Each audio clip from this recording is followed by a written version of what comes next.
اس کے آخری دن ہوگا زندگی کا جس دن یہ میرے ساتھ بیٹھ گیا, ٹینشن سے اگلے لمحے مر جائے گا یہ. صحیح ہے نا, اس لیے نہیں بیٹھ رہا یہ اس لیے نہیں بیٹھ رہا. لو تناهيتم إلى سر الحياة وصنعتم كائنا حيا نرى لم نزد إلا يقينا بالإله لم نزد إلا يقينا بالإله. اور میں تو اب نام لینا میں نے چھوڑ دیا, لیکن بہت لوگ گمراہ ہو رہے ہیں. انجینئر علی مرزا نے خلا کے بارے میں کلپ ریکارڈ کروایا. اس نے کہا کہ صرف فقہ حنفی میں ہے کہ عورت یعنی شوہر کی پرمیشن کے بغیر خلا نہیں ہوتا, باقی سب کے نزدیک یک طرفہ خلا ٹھیک ہو جاتا ہے.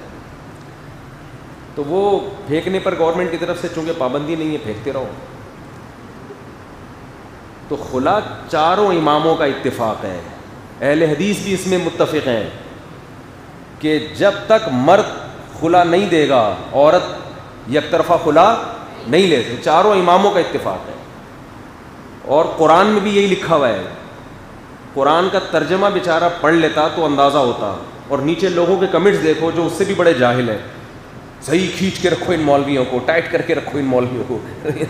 نیچے لوگوں کے کمنٹس ہیں کہ انہوں نے خود ہی فقہ حنفی پہ جھوٹ باندھے گا, خود ہی پھر اس کے جواب میں دلائل دے گا, وہ دلائل بھی غلط.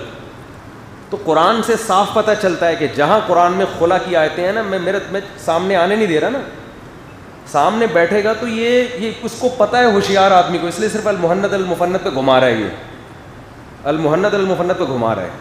ہم تو تیار ہیں بھائی 1.5 گھنٹہ ہم المحنت پہ بات کریں گے, تو 1.5 گھنٹہ ہمیں اور بھی تو کرنے دو نا. جو آپ نے اتنے بھنڈ مارے کبھی فقہ حنفی کو کہہ رہے ویل مچھلی فقہ حنفی میں حلال نہیں ہے, اور پھر دلائل دینا شروع کر دیے ویل مچھلی کے حلال ہونے.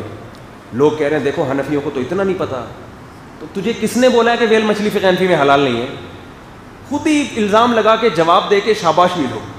ٹھیک ہے, اور نیچے لوگ کمنٹس تو اتنے بھنڈ ہیں. یہ اس کے آخری دن ہوگا زندگی کا جس دن یہ میرے ساتھ بیٹھ گیا, ٹینشن سے اگلے لمحے مر جائے گا یہ. صحیح ہے نا, اس لیے نہیں بیٹھ رہا یہ اس لیے نہیں بیٹھ رہا. اور کمال کی بات ہے اتنا ہوشیار ہے, ہر تھوڑے دن میں کلپ بنا کے چلاتا ہے, لوگوں کو یہ میسج دیتا ہے کہ مفتی طارق مسعود نہیں آ رہے, کیونکہ اس میں عنوان لگا ہے مفتی صاحب جہلم کب تشریف, جہلم آ جاؤ, یہ لیبل ہوگا. نیچے جو بیان ہوگا اس میں ہے کہ بالکل آنے کی ضرورت نہیں ہے, جو چیلنجز میں نے کیے تھے میں ان پہ بات نہیں کروں گا. اور کہہ رہا دیکھو یہ المحنت پہ بات کرنے کے لیے تیار نہیں ہے, جبکہ ہم 100 دفعہ کہہ چکے بھائی ہم تیار ہیں, 1.5 گھنٹہ بہت ہے, ہم کریں گے 1.5 گھنٹہ. پھر آپ نے جو چیلنجز کیے نا الٹے پھینکتے رہے ہو مسلسل. اس میں خلا کا مسئلہ بھی اٹھانا تھا میں نے, کہ تم نے جب یہ کہہ دیا کہ عدالت کو یک طرفہ خلا کا اختیار ہے, جتنے لوگ تمہیں اس فتوے کی بیس پہ فالو کریں گے وہ حرام خوری میں مبتلا ہوں گے کہ نہیں ہوں گے. جو فتویٰ پوری اجماع امت کے خلاف, قرآن کے خلاف, بخاری مسلم کی حدیثوں کے خلاف, پوری امت کے اجماع کے خلاف, اور وہ الزام لگا رہے ہیں کہ صرف فقہ حنفی میں ہے. تو ایسی بہت ساری چیزیں ہیں, سامنے بیٹھے گا ہی نہیں ہے کبھی بھی. تو وہ اس میں وہ محترم فرما کیا رہے ہیں ارشاد, وہ جو آخری کلپ آیا ہے نا اس میں تو حد کر دی ہے. اس میں کہا یہ المحنت المفنت چونکہ یہ عقیدے سے اس کا تعلق ہے, تو جب تک عقیدے درست نہیں ہوں گے مسائل کی طرف نہیں آئیں گے. لہذا یہ تراویح کا مسئلہ, رفع الیدین یا حضرت معاویہ کا, پھر 1.5 منٹ بات ہوگی. تو پھر آپ کو بھی ان موضوعات پر 1.5 منٹ کے کلپ بنانے چاہیے تھے. دیکھو اس مناظرے کے چیلنج سے ایک فائدہ تو یہ ہو گیا کہ جو اختلافی مسائل انجینئر صاحب کہتے تھے اتنے دھڑلے کے ساتھ کہ ان کے پاس کوئی دلیل نہیں ہے تراویح کے مسئلے پر, رفع الیدین پر اور فلانے, آج محترم مان لیتے ہیں کہ یہ تو چھوٹے موٹے کیا ہیں اختلاف ہیں, یہ تو فروئی مسائل پر 1.5 منٹ بات ہوگی.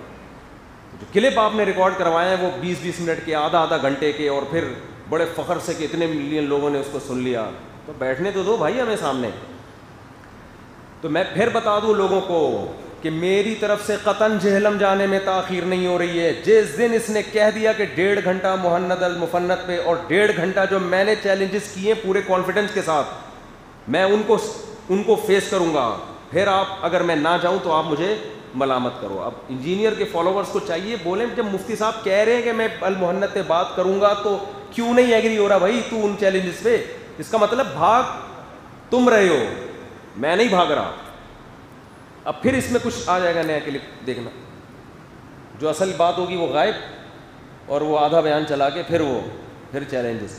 تو یہ وہ خلا کی بات کر رہا تھا کہ یہ جو محترم نے ایک بھنڈ مارا تھا نا خلا کے بارے میں کہ صرف فقہ حنفی میں ہے، کہیں بھی نہیں ہے، عورت کو بھی حق. عورت کو خلا کا حق نہیں ہے. حق کا مطلب ہے کہ مطالبہ تو کر سکتی ہے شوہر سے خلا کا، یہ حق ہے کہ مہر واپس دے کے اس سے طلاق مانگ لے، یہ تو حق ہے، ہر وقت حاصل ہے عورت کو. لیکن خلا کیا یک طرفہ کارروائی ہے؟ یہ نہیں ہے. یہ قرآن کی آیتوں کے ترجمے سے پتہ چل رہا ہے کہ یک طرفہ معاملہ نہیں ہے. اب یہ بیٹھے گا تو میں ترجمہ لفظ بلفظ کر کے دکھاؤں گا، سامنے بیٹھے گا کہ تمہیں خلا کے آیتوں کے ترجمے تک تو آتے نہیں ہیں اور تم بیٹھ کے اتنے بڑے بڑے فتوے دے رہے ہو. تو وہ دیکھو ہمارے ملک کی حالت آپ کو بتا رہا تھا کہ کتنا بڑا جرم کیا بھائی کے ساتھ، اس کی بیگم کو پٹایا، عدالت سے خلا لیا، کسی سے فتویٰ نہیں لیا کہ یہ خلا، اور گئے کہاں سیدھا کہ ہم اپنی نئی زندگی کا آغاز اللہ کے گھر کی زیارت سے کریں. پیٹ میں یہ چل رہا ہے. تو مذہب کس کا نام ہے؟ تو یہ تو تفریح ہو گئی، عمرہ تھوڑی ہوا نا یہ کہ چلو یار کہیں تو جانا ہے تو چلو شاید برکت لے لیتے ہیں وہاں جا کے. جیسے معین اختر سے پوچھا تھا کہ آپ دبئی میں کیا کرتے ہیں، انہوں نے کہا عربی ڈرامے دیکھتا ہوں. کیوں دیکھتے ہو بھائی؟ انہوں نے کہا شاید بخشش ہو جائے قیامت کے دن اسی سے. یہ بولا کہ بھائی میرے پاس اور تو کوئی عمل ہے نہیں، اللہ سے کہوں گا عربی زبان قرآن کی زبان تھی، لوگ انڈیا کے ڈرامے دیکھ رہے تھے، میں نے عربی میں دیکھنا شروع کر دیا. تو یہ بالکل صحیح نقشہ کھینچا ہے. کوئی بھروسہ نہیں بہت سے لوگ عربی فلمیں اس لیے دیکھ رہے ہوں کہ شاید قیامت کے دن بخشش ہو جائے. تو بخشش کا ہمارے یہاں یہ سیٹ اپ چل رہا ہے. تو میں یہ کر رہا ہوں جو چور ہوتا ہے پہنچ جائے عمرہ کرنے، چوری کے پیسوں سے پہنچ جائے گا. تو اصل اسلام چاہ کیا رہا ہے؟ آپ کے دل سے دولت کی محبت نکالنا چاہ رہا ہے، اور وہی کہ اسی پہ آپ سانپ بن کے بیٹھ گئے ہو. اور اسلام یہ چاہتا ہے کہ دولت کو کیا کرو؟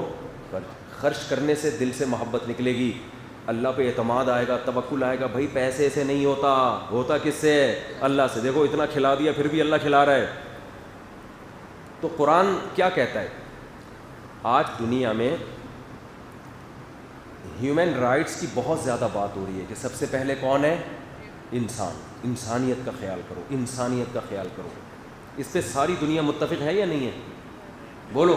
لیکن خدا کی قسم انسانوں کے حقوق کا جتنا خیال اسلام کر رہا ہے نا، اتنا غیر مسلم سوچ بھی نہیں سکتا.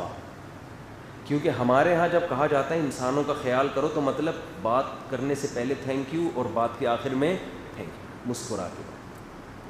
اوورٹیک نہ کرو، کوئی تمیز سے ٹریفک چلاؤ، گاڑی چلاؤ، بس سب کا لوگ سب کیا کریں؟ ایک دوسرے کا خیال کریں، چوری نہ کریں اور کسی کا دل نہ دکھائیں وغیرہ وغیرہ.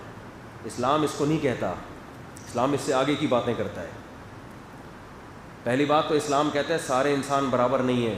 یہ بات ہی غلط ہے کہ سب انسان ایک جیسے. نہ تمہارے لیے جو تمہارا جتنا قریبی ہے اس کا حق دوسرے سے زیادہ. یہ بات غیر مسلموں میں بولو نہیں.